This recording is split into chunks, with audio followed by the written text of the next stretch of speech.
Que a maravilhosa graça de Jesus possa invadir o seu coração de um modo tão glorioso a partir desse instante. Estaremos juntos poucos minutos, mas eu tenho orado para que cada minutinho seja para você um bálsamo, um alento, mas acima de tudo, para que você possa experimentar tanto do amor, do carinho e da misericórdia de Deus, o nosso Pai. Ainda está tão vivo dentro de todos nós a memória das catástrofes que aconteceram naquele período de chuvas, aqui principalmente em Belo Horizonte e em outras cidades. Aquelas imagens de vendo as ruas assim sendo devastadas, quebradas, as casas caindo, situações tão delicadas. É difícil, nós não temos um botãozinho que a gente aperta assim, delete, e desaparece da nossa memória. Aquilo fica guardado, não é assim? Mas fica guardado também para nós sempre estarmos alertas, prontos, porque a Bíblia diz que existe um dia chamado dia mau. É aquele dia quando parece que tudo realmente está dando mal. É aquele dia que quando tudo parece que está dando tão errado. É aquele dia quando parece que Satanás e todos os seus demônios se levantam com uma fúria terrível. Porque Satanás, a Bíblia diz que ele veio só para matar, roubar e destruir. Ainda que Jesus diz assim, Jesus Cristo disse, eu vim para que tenham vida e a tenham com abundância. Quando eu leio a palavra de Deus, ela nos exorta, ela nos consola e ela nos edifica. Eu quero trazer para você o Salmo 46, que é um salmo de consolo. É um salmo que pode não apenas enxugar as nossas lágrimas, fortalecer o nosso coração, mas nos abrir o horizonte, porque atrás daquela montanha existe um vale tão cheio de graça, de amor e de misericórdia. O Salmo 46 começa dizendo assim: Deus é o nosso refúgio e fortaleza, socorro bem presente nas tribulações. Portanto, não temeremos, ainda que a terra se transtorne e os montes se abalem no seio dos mares, ainda que as águas tumultuem e espumejem, e na sua fúria os montes estremeçam. Há um rio, cujas correntes alegram a cidade de Deus, o santuário das moradas do Altíssimo. Deus está no meio dela, jamais será abalada.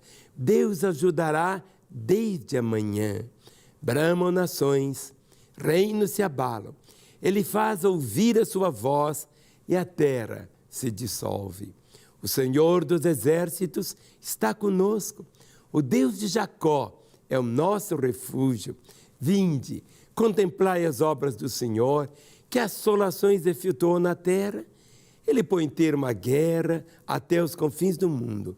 Quebra o arco e despedaça a lança, queima os carros no fogo. Aquietai-vos e sabei que eu sou Deus. Sou exaltado entre as nações, sou exaltado na terra. O Senhor dos exércitos está conosco. O Deus de Jacó é o nosso refúgio. Se eu pudesse resumir todos esses 11 versículos em um só, seria esse aqui, versículo 10. Aquietai-vos e sabei que eu sou Deus. Aquietai-vos. Mas como? Como ficar quietos? Como ficar passivo diante de situações tão terríveis? Como ficar quieto vendo muitas vezes tantas situações de desastre, tantas mortes, tantas situações tão delicadas? Aquietai-vos. Por quê? Porque não adianta simplesmente só o nosso esforço. Nós podemos fazer muitas coisas, mas a resposta final vem sempre de Deus. Muitas vezes nós nos perdemos diante de problemas que são assim tão pequenos. Outras vezes são situações muito grandes, mas você precisa ter essa compreensão que para Deus não existe nada que seja tão grande que o poder dele não seja maior. E não existe nada que seja tão pequenininho que o amor dele não venha alcançar. Então, há um equilíbrio, porque na nossa vida, muitas vezes, é como se fosse uma roda. Tem hora que está aqui em cima, a roda move e você está aqui embaixo. Mas quando está aqui, você não pode nunca esquecer que já esteve aqui, a esse mover.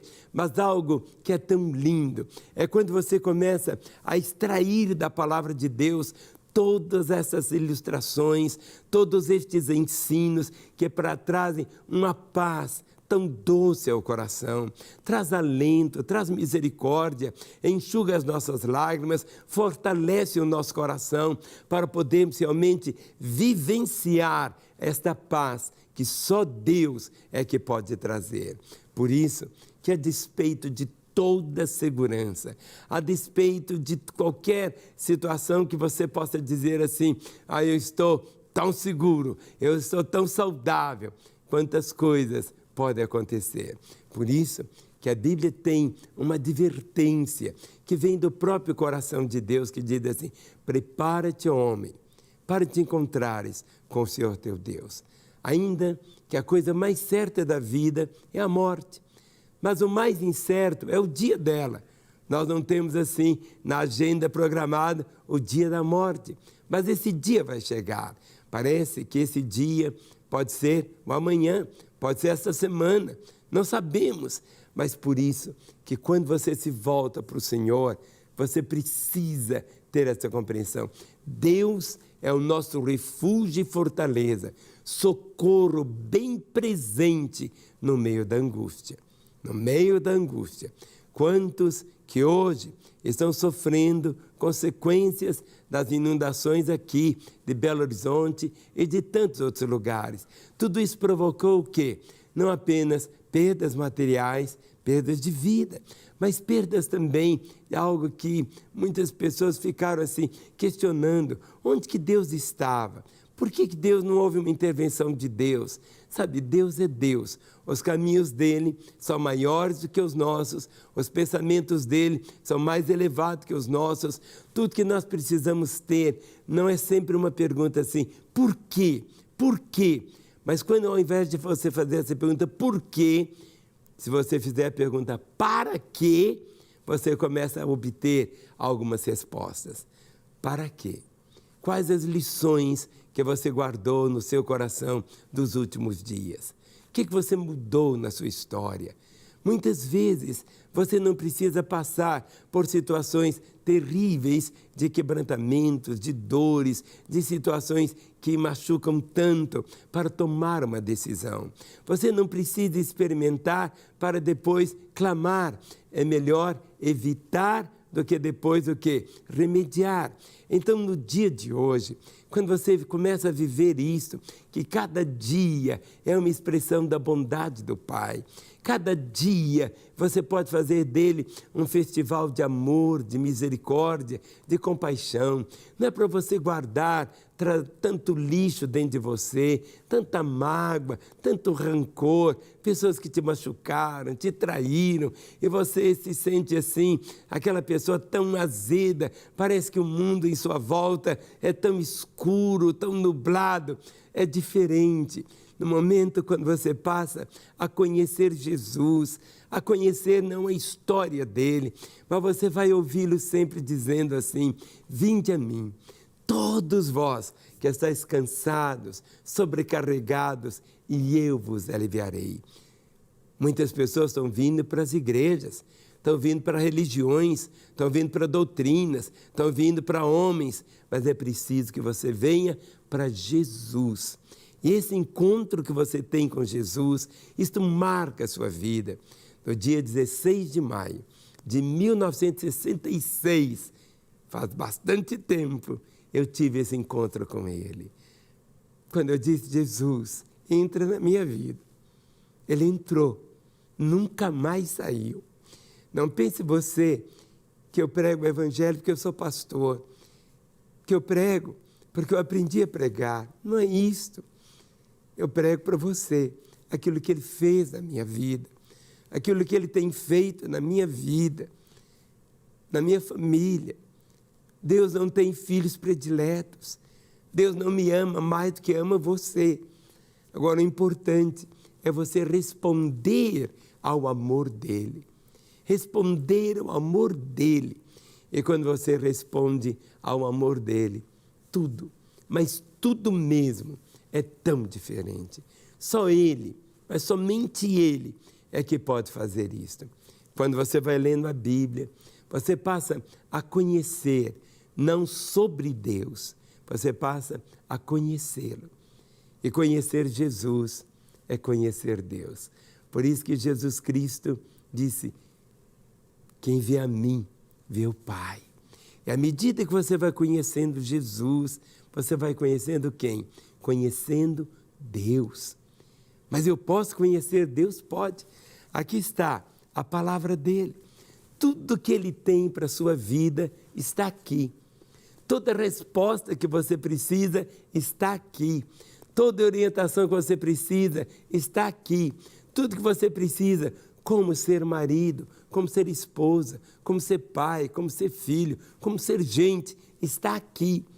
E como reagir àquelas situações que aparentemente não era o que você sonhava que aconteceria. Mas e agora? Mas agora, quando você tem essa compreensão, que o próprio Senhor disse, no mundo tereis aflições, mas ele diz, tem de bom ânimo, eu venci o mundo. Ânimo é vida. Você precisa, não se entregue. Talvez você esteja tão para baixo, tão cabisbaixo, tão sofrido. Você não quer nem ouvir falar em igreja, em pastor, em Bíblia, em oração. Mas não é porque você não quer. Não é que se você voltar as costas para Deus, que Ele vai ficar com raiva de você. Pelo contrário, o sonho de Deus é que você se volte realmente para Ele. E não é voltar para uma religião, é voltar para Ele. E nós estamos aqui, na Igreja da Lagoinha, com um propósito de levar o seu coração a conhecer o Senhor. Hoje é domingo, é o dia do Senhor. Quero deixar um convite muito carinhoso. Daqui a pouco, às 10 da manhã e às 18 horas, aqui na Matriz da Lagoinha, que fica aqui na rua Manuel Macedo, 360, no bairro São Cristóvão, bem em frente ao conjunto de API, ao lado da Avenida Antônio Carlos, nós celebramos o culto de adoração a Deus. Um tempo de louvá-lo, cantamos, oramos, nos abraçamos, beijamos, mas acima de tudo, nos alimentamos da palavra do Senhor. Vem estar conosco, você, sua família. Nós temos aqui na igreja para as crianças, desde os bebês no berçário até os adolescentes, classes especiais, enquanto vocês podem estar no santuário participando do culto. Hoje, às 10 da manhã, às 18. Nosso telefone sempre está ao seu dispor, às 24 horas, com o propósito de abençoarmos a sua vida, de abençoarmos o seu coração. Jamais se esqueça. Deus é o nosso refúgio e fortaleza, socorro bem presente no meio da angústia. Portanto, não temeremos, ainda que a terra se transtorne e os montes se abalem no seio dos mares.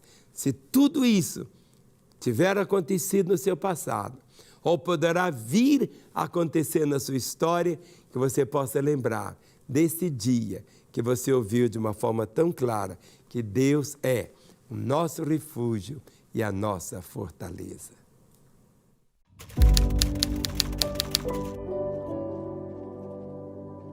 Hoje eu estou viva e eu amo viver, mas não foi sempre assim. Uma profunda tristeza e angústia, e até que chegou o ponto que eu não saía de casa, não falava com as pessoas, não tomava banho, não queria comer, pelas questões de automutilação. Atentei contra a minha vida, porque para mim a vida passou a ser um fardo. Era muito pesado, era como um castigo estar viva. Porque a minha fala era extremamente primitiva, eu não conseguia falar o que me doía, nem dar nome para isso. Então, era a minha maneira de pedir socorro, né? Era a última instância que eu cheguei e falei assim, eu estou gritando, mas não tenho voz. Eu só pensava assim, alguém tira isso daqui de dentro. E não me interessava o que estava acontecendo no mundo, nem com a vida das outras pessoas, porque eu não estava dando conta nem da minha. Como é que a gente aborda uma questão que vem lá de trás, se imediatamente ela tá se enxergando culpada, né? Se ela tá com a visão totalmente distorcida da realidade. Não se transforma isso, não se muda pensamento da noite pro dia. Eu fico até emocionada porque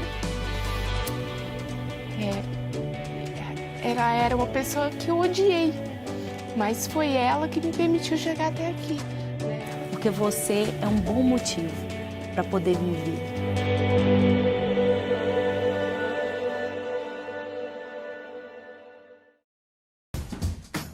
Não quer ficar um segundo por fora da nossa programação? Agora você pode nos acompanhar através das plataformas digitais. Não perca tempo, acesse, curta e siga-nos. Fique por dentro de tudo o que acontece por aqui. Rede Super, inspirando você.